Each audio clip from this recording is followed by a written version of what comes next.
Okay, this is it, our final episode that we're doing commentary for. We made a lot more episodes that we just decided to never air. So we're not going to do commentary for those. Those are secret episodes for people who can find them. We buried them and left them all across the United States. And Neil, I guess, is allergic to the truth because he just sneezed. Oh, boy. And I'm here with, of course, Neil and Eva, our last people standing. Why, hello there. Hi. And it's pretty late in the day here. We've been doing this for, 10 hours straight. And That's right. This is our final episode of season 2. And, this is Zach Galifianakis wears a Santa suit. And would it surprise you, gentle listener, to know that this was one of the first episodes filmed in season 2? I would say this was in the first couple of weeks, wasn't it? Because Zach's... month for sure. Yeah, Zach's schedule, that's just kind of the way the cookie crumbled. So it was kind of weird doing... I think it must have been in February maybe that we filmed this, but kind of weird doing Christmas in February. But this was sort of our attempt to do a classic Christmas special. Yeah. So as a kid, I always loved those.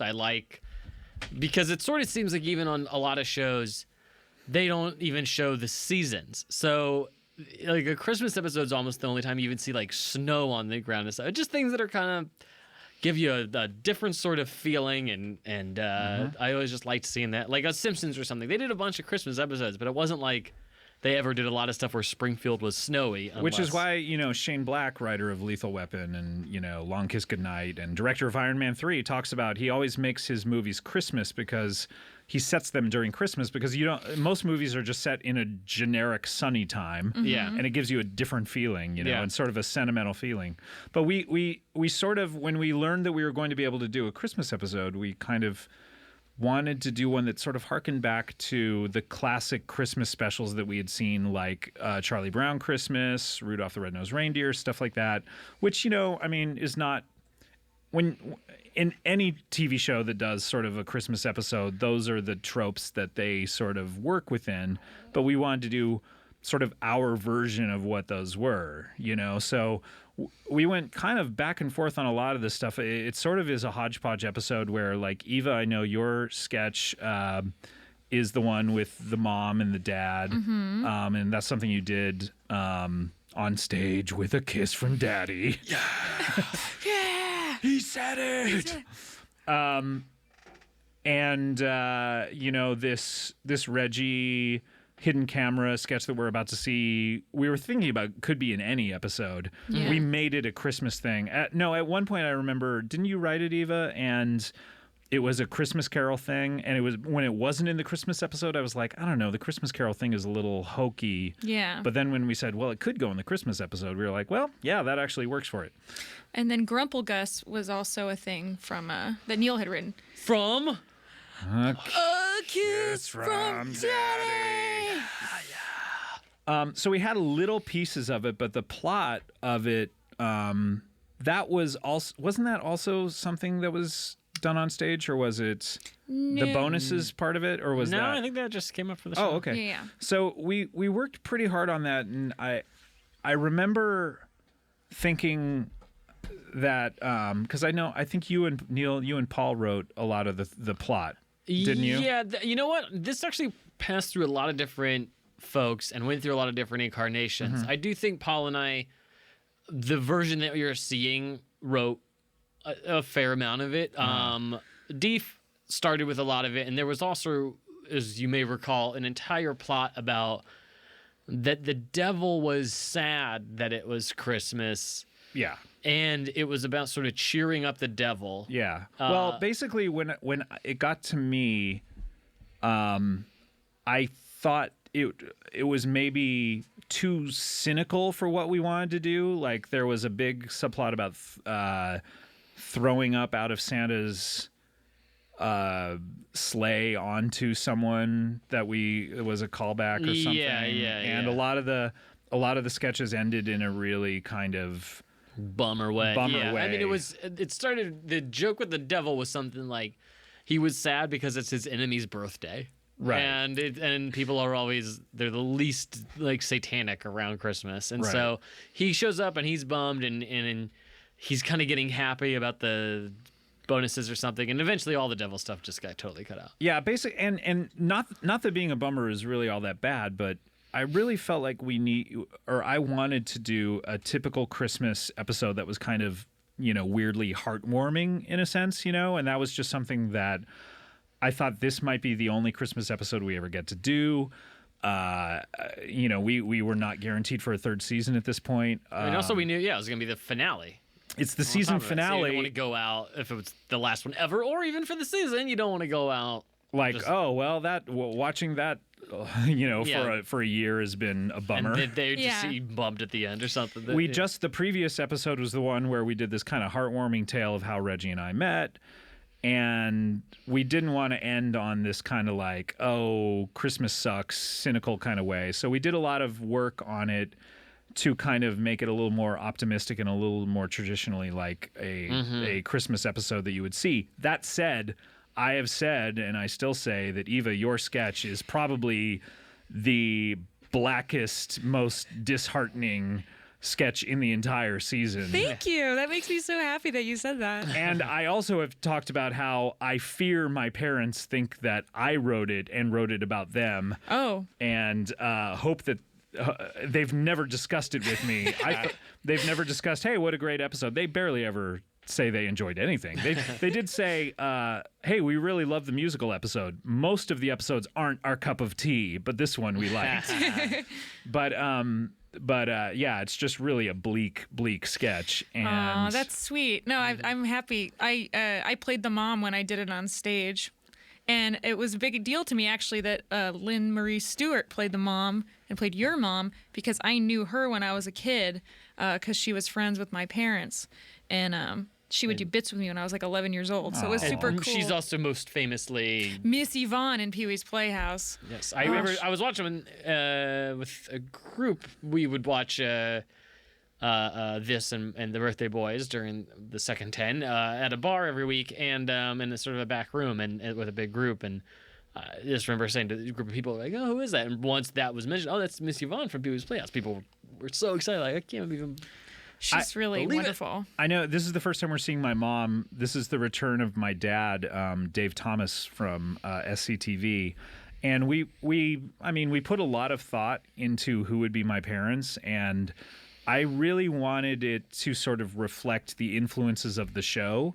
They're not doing, approximations of my own parents or how they treat me or anything like that. But I really wanted, I do like how we always talked about how this was kind of a cross between a sketch show and Pee-wee's Playhouse. And so to get Dave Thomas from SCTV and Miss Yvonne from Pee-wee's Playhouse and have it almost like, hey, this is what it would be like if they had a baby. This show came out of it was something really cool that I thought. Yeah, I like that.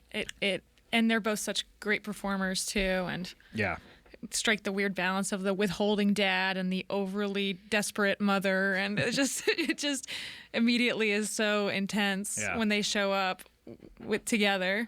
Zach, by the way, super funny. Let's also talk about Zach, because a lot of the sort of what could be seen as sentimental that's in the plot is cut by Zach giving an absolutely hilariously kind of cynical every performance time he says something that casts a look aside at the camera or something. It's one of the funniest guests that we've had all season, I think. And he brought his own Santa suit. We should talk about that. Okay, so now I really wanted Zach to play Santa. I wanted him to come back. I wanted him to be in every episode of the show, but I felt like we couldn't just have him return and be another couch guest. So when we hit on the idea of, well, what if we had Santa as the guest in our Christmas episode, and what if Zach played Santa?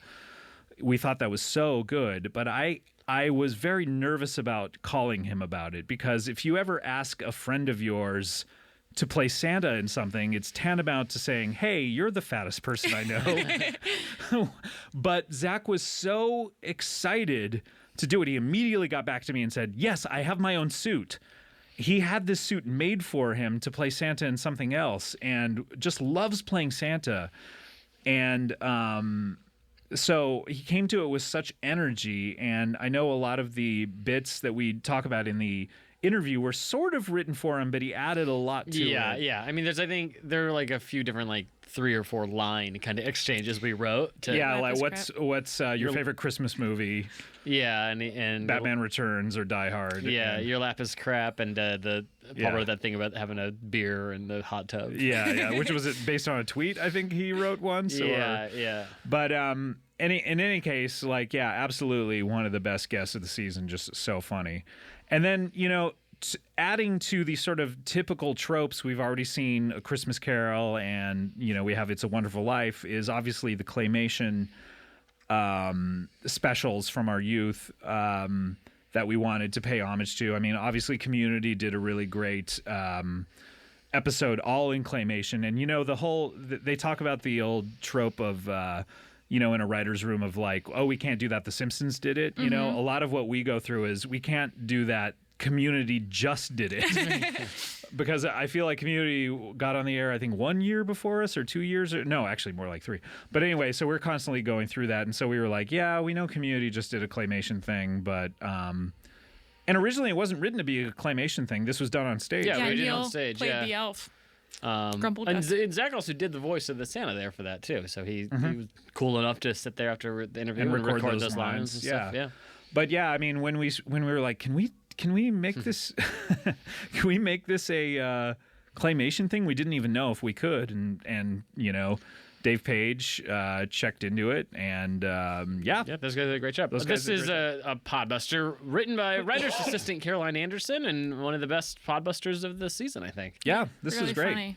This is sort of the prototypical, quick little, sort of bazooka Great Joe style jokes, sketch. in Good and out. jokes. Yeah. Hi, Caroline. We know you're listening. Do you have time to listen with all the work we give you?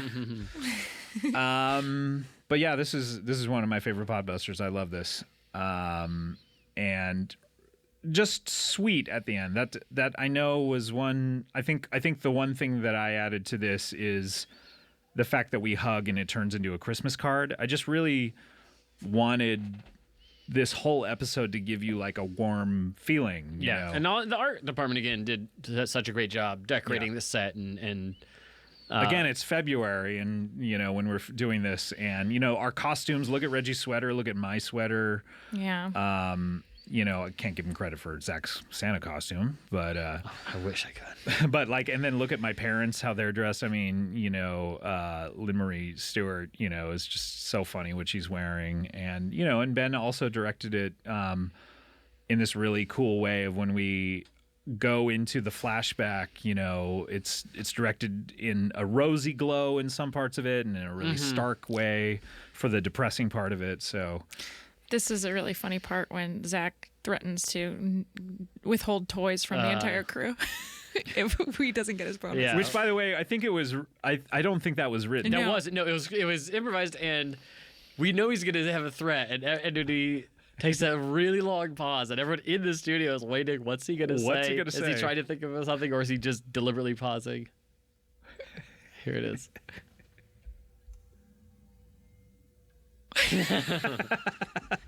He's so toys. in character. He loves playing Santa. I just love It's it. the one threat Santa could level at you is no toys. I have the ability to not give anyone here toys. Which, by the way, we don't share the final edits with a lot of the guests before they go on, because you just never know what can happen. Everyone's cool, but you never know what can happen if someone sees the show and goes, oh, I don't like the way I look, or then you all of a sudden have to re-edit it. But the minute that we finished this, I sent it to Zach, and we were laughing so hard at it. I was like, dude, you got to watch this episode. And he wrote back, he's like, I don't remember doing any of that. This is so funny. So this is just a real joy to do. And I think we're just about to do the 3rd season. And I think we're going to do something different with the Christmas episode, because I feel like in a way we've done this.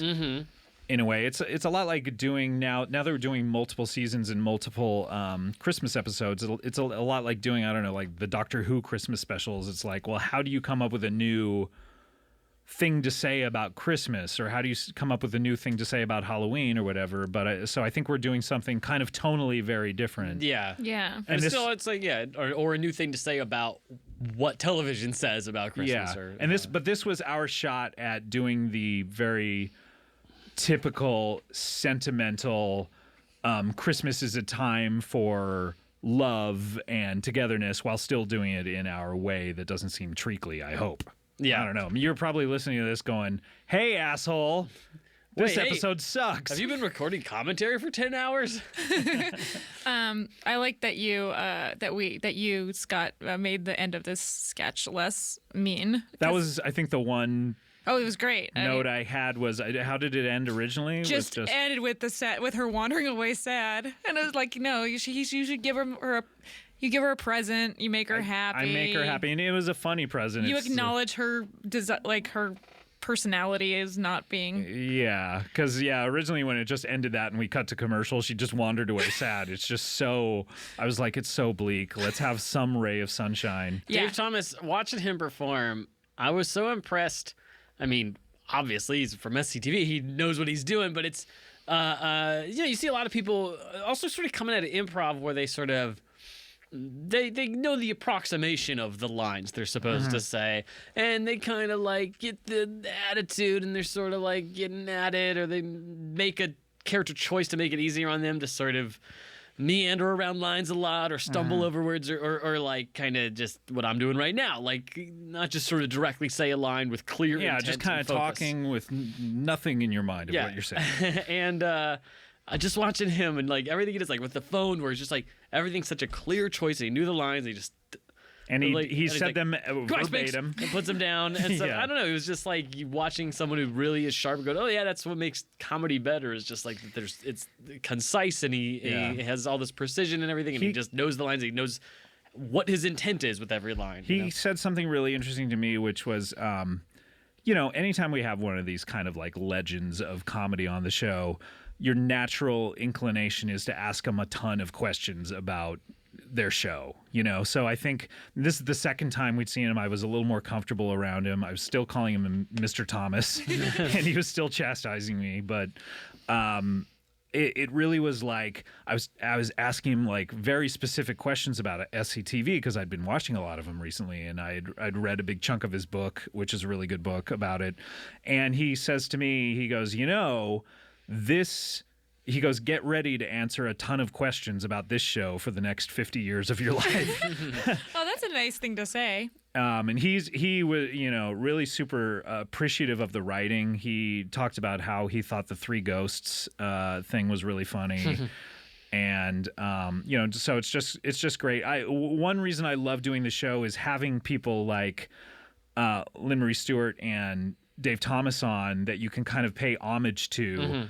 And just say, hey, your work means something to me, not Zach really, but, cause he's more of a peer, or, I'm better than him in a lot of ways, not financially, but anyway, so that act, that's kind of what that means to me. And then this is the final act. This is where we sort of wrap up the story. And all of these people were the people who were free that day who could come by. You got Gary Marshall there. You got the makeup girl, Jessica Jardine. You didn't invite your daughter, but you did invite Jack Blade. Yeah, the man who was mean to your daughter. Well, anyone we had to pay, those were tough people to invite back. It was really cool. I just want to say of Paul F. Tompkins to basically be an extra in this episode as Gary Marshall. Like, I how think cool unpaid as well. Yeah. And Little Ladder and Big Ladder are there. And then, of course, you have Jack Nicholson, who was creepily standing next to me, and it's not creepily, but kept whispering, this is as good as it gets to me. There's a big story about this. This is the Jack Nicholson impersonator that Paul Scheer hired to be his best man at his wedding and to give a toast to him at his wedding. And Paul gave him a script, and he didn't remember any of the script, and instead he wanted to improv it all. And so he kept saying lines like, Paul and June, you're as good as it gets. Which is not a line from As Good as It Gets. No, but and then when I heard you came up to me and told me that he was whispering, this is as good as it gets, we finally said, I called Dave Page, our producer, over and said, Dave, can we afford to give him a line? And so we have him saying, little ladder, this is as good as it gets. He wanted to say it, and he was so happy after we let him say it. So I was happy to do it. There was, by the way, in there, when total commitment. When Reggie goes, oh, Scott, that was directed in the script to be how Zuzu in It's a Wonderful Life goes, oh, Dad, or whatever it is. Yeah.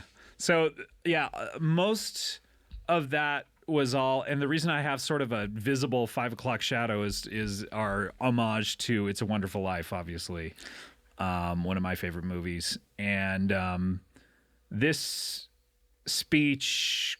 You wrote it. It's awesome. It's our take on just, a typical, like, hey, this is Zach's take right here. It's so great. Eric wearing the 3D glasses, and it was very important he get a tie around his head. Like, he'd taken off his tie like a party animal and tied it around his head. But still delicately. Yeah, Lloyd Fleen there, and a wife Chanderville, and one of the dudes from the who had ecstasy. And Neil as himself. Yeah, I'm my character from the musical, right? Yes, I'm Neil from the musical. I'm not. That's the dark suit I'm wearing, not the light There's suit. Rocky Boy. He's a good boy, Neil. I mean, he misbehaves a lot, for example. Koopy VP could not make it, unfortunately. She was going to be there, and it was going to be me, her, and Rocky, sort of approximating the end of It's a Wonderful Life. And that's the only bummer. She got a different job, and she did that job instead of being on her husband's TV show. I don't get it. Sherman ATM's a horribly named character. And this is it. This is it. Anything you guys want to say about season 2? This was when you mentioned barf earlier being a potential callback to something. Originally there was going to be actual barf in addition to this vomit. And then they were like, all those people who are showing up for free? We can't film a scene where they, in their own clothes, where they're swim around in disgusting vomit. Plus, it was just too much. This is more of a sweet thing. But anything you want to say to wrap up? Because we only have a few more loved working later. on season 2. Looking forward to season 3. Think it's going to be a real good time. Yes, it was wonderful. We had a great time. I loved working on this show. And what a wonderful end of the season. And guys...